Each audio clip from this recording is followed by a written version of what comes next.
माननीय मुख्यमंत्री नीतीश कुमार जी ने बिहार के मुख्यमंत्री के रूप में पदभार ग्रहण किया और जो मुख्यमंत्री नीतीश कुमार जी को जो विरासत में मिला था बिहार, वो एक बहुत बड़ी चुनौती थी। पूरे देश में किसी को भरोसा और विश्वास नहीं होता था कि बिहार में भी विकास हो सकता है, बिहार में परिवर्तन हो सकता है, क्योंकि उसके पहले का 15 साल जो लोगों ने झेला और जो स्थिति बिहार की थी, बिहार के लोग अगर बिहार के बाहर कहीं चले जाते थे और ये कहते थे कि हम बिहार से हैं, तो लोग घृणा की दृष्टि से देखते थे, हे दृष्टि से देखते थे। लोग यही कहते थे कि बिहार में आप लोग रहते कैसे हैं? वहां तो 5 बजे शाम के बाद कोई चल नहीं सकता है, किसी घर की बहू बेटी बाहर नहीं निकल सकती है। बिहार में तो न सड़क है, न बिजली है, कुछ नहीं है। बिहार में तो अंधेरा ही अंधेरा है। और राज अगर है किसी का तो अपराधियों का राज है। ये बिहार का स्थिति था और ये बिहार की हालत थी। उसके पहले भी था बिहार। आजादी के बाद जब बिहार के मुख्यमंत्री आदरणीय स्वर्गीय डॉक्टर श्री कृष्ण सिंह ने बिहार की सत्ता संभाली थी, तो उन्होंने बिहार में जो आधारभूत संरचना खड़ा किया था, उस आधारभूत संरचना को खड़ा करने के कारण ही आज श्री बाबू को लोग आधुनिक बिहार के निर्माता के रूप में कहते हैं, उनका संबोधन करते हैं। और जो श्री बाबू ने, आधुनिक बिहार के निर्माता ने जो बिहार में आधारभूत संरचना खड़ा किया था, उसके बाद से जितनी सरकारें हुई, उन सबों ने उसमें कुछ जोड़ने का काम नहीं किया, बल्कि उसी को घींच तीर के ठीक ठाक करके काम चलाते रहे। और अंतिम 15 साल जो 90 से 2005 तक की जो सरकार थी, उसने तो पूरा को ध्वस्त ही कर दिया था। सड़क ध्वस्त, बिजली ध्वस्त, सिंचाई ध्वस्त, कानून व्यवस्था ध्वस्त, स्वास्थ्य व्यवस्था ध्वस्त, हर क्षेत्र को, शिक्षा ध्वस्त, हर क्षेत्र को ध्वस्त कर देने का काम।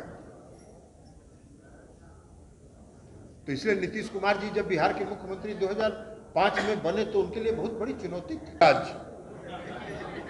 युवराज कहते हैं कि रोजगार दे देंगे। अरे रोजगार का तुमको कुछ परिभाषा भी मालूम रहे तब न यार, क्या रोजगार की परिभाषा होता है? कभी आंकड़ा तो बताओ, कभी आंकड़ा तो बताओ कि तुम्हारे माता पिता ने 15 वर्षों तक बिहार में राज किया, कितने लोगों को रोजगार देने का उन्होंने काम किया। अगर तुम नहीं बता सकते हो तो आज हम बता देते हैं कि तुम्हारे माता पिता के राज में कितना रोजगार मिला।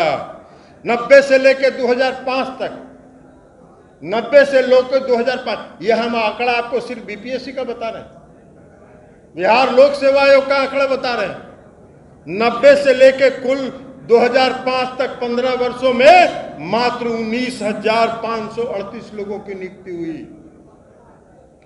और माननीय नीतीश कुमार जी के कार्यकाल में अब तक 1,53,100 और 61,491 लोगों का प्रक्रिया में चल रहा है।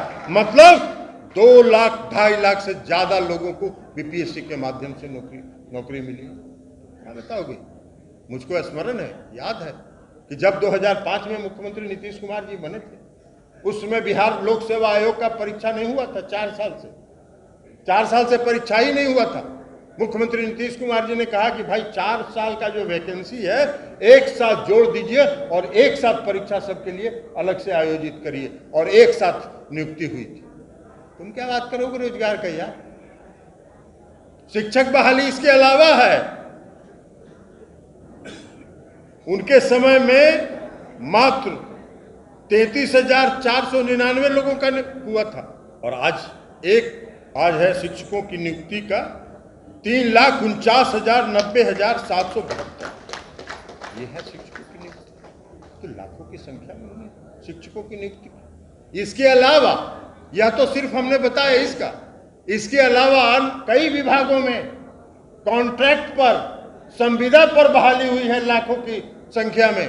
उसका आंकड़ा इसमें नहीं है। अगर उसको जोड़ दिया जाएगा तो माने हम समझते हैं कि 10 लाख से ज्यादा लोगों को रोजगार बिहार में 15 वर्षों में नीतीश कुमार जी ने दिया। और आपके समय में मैंने बता दिया 19,538।